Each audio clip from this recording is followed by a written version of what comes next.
Hi there. So in this video demonstration, we are going to talk about building a database. So a good, strong, solid database is the heart and soul of networking your way to success. Network is pretty much anybody in your life. It's from your industry. It's just all different facets of your life. So the way that I have set my database up here is Nora's Network, something easy for me to find. And that way, then when I go to look for it, I'm not trying to remember the name, and I can look at it and say, hey, there it is. So then what I've also done down at the bottom, I've created several different sheets. So, and these are all just basically different areas of life. You know, if you're in a referral club, or you volunteer, or you go to church, you're a churchgoer, these are all people that are in your network, and they're all really important to stay in touch with. But as you know, it can be difficult. So really, this is going to help you streamline this process. And the other thing I can't iterate enough is the fact that networking is not just about what people can do for you, but it's also about what you can do and what you can give to other people. So it's not just about receiving, it's about giving. Because people are going to know if you're just in it for yourself. And you don't want to be that way, because you really want to build strong relationships. That's really what this is about. It's relationship building, and it's continually staying in touch so that people see that you stay top of mind, and then they think of you when it comes time to share what's going on in their lives, or maybe they find an opportunity to think, hey, you'll be the perfect person for that. There's a saying in marketing that also goes for your personal marketing, which is people do business with people they know, like, and respect. And that correlates into your personal life. So people want to be around you if they know you, they like you, and they respect you. They want to give you opportunities if they know that they like you, and they respect you, and vice versa. So this is really important. So we're going to come up here, and I've already laid out all of the categories. Categories A through L all correlate with the merge fields in Word. And then M, N, O, and P are things that I think are important. Now, they're not going to show up in your documents, but when you go into your database, you'll be able to quickly see who's in what industry.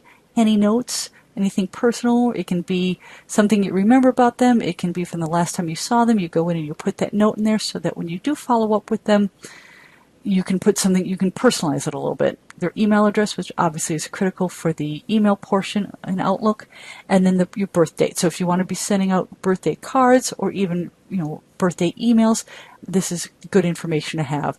And that's something that you'll probably pull from them as you get to know them. You don't want to be quite so pushy and ask for their birth date right off the bat. It might be a little weird.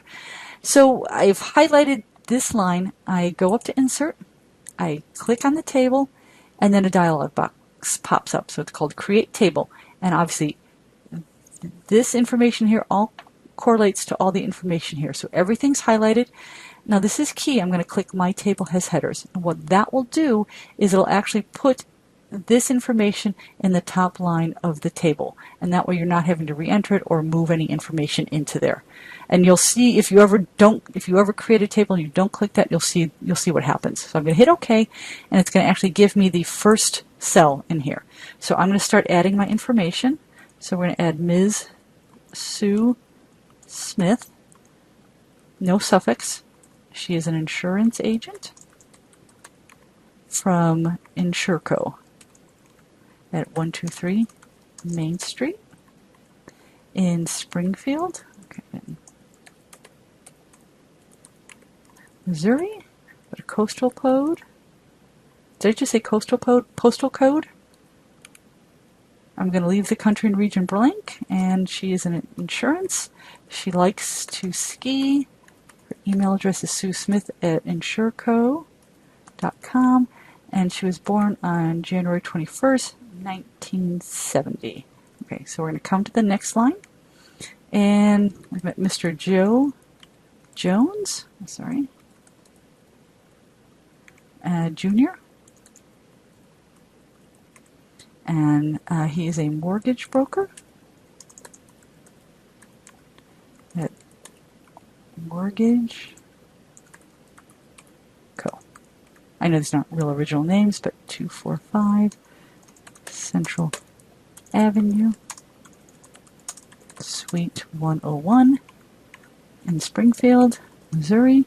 What's nice about Excel is it will autofill. If it's read it once, it'll autofill it. So that's very nice, and then it saves you some time.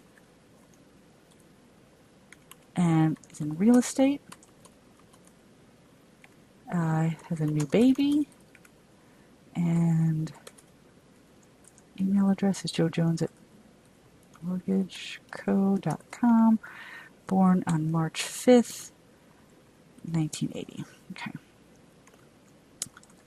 Mr. Bob Johnson, Sr., and he is a financial analyst.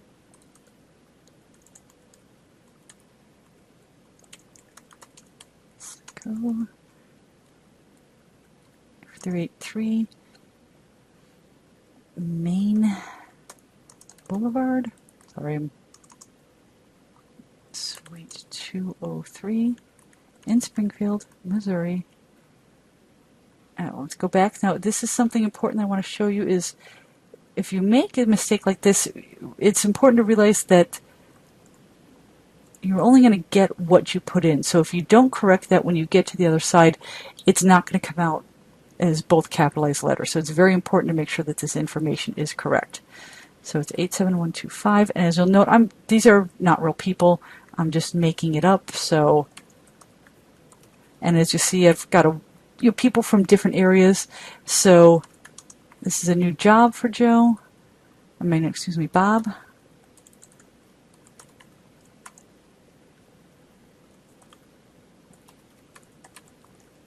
And he was born on April 7th, 1968. Yeah. So we're really actually just going to do 3 contacts here. You get the picture, get the idea.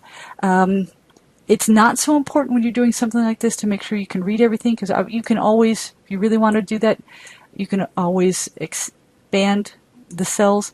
But that does not mean it doesn't really matter. So when you pull that information into your Word document, it doesn't really matter whether or not you can see it. If you want to print it out, you'll have to adjust the different areas and things like that. So as you notice that I was actually just tabbing my way through this information rather than going back and forth with the mouse because it saves time a little bit faster.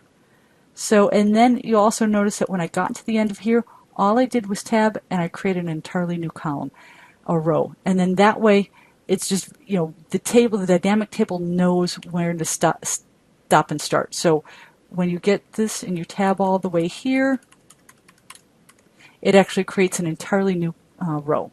And it's very handy because that way you don't have to continually add rows beforehand. It just will add it as you go. So what I'm going to do now is like I said, it's pretty straightforward. It's pretty easy. And I'm going to save this because I've already saved it. And we're going to be moving on. But thanks so much.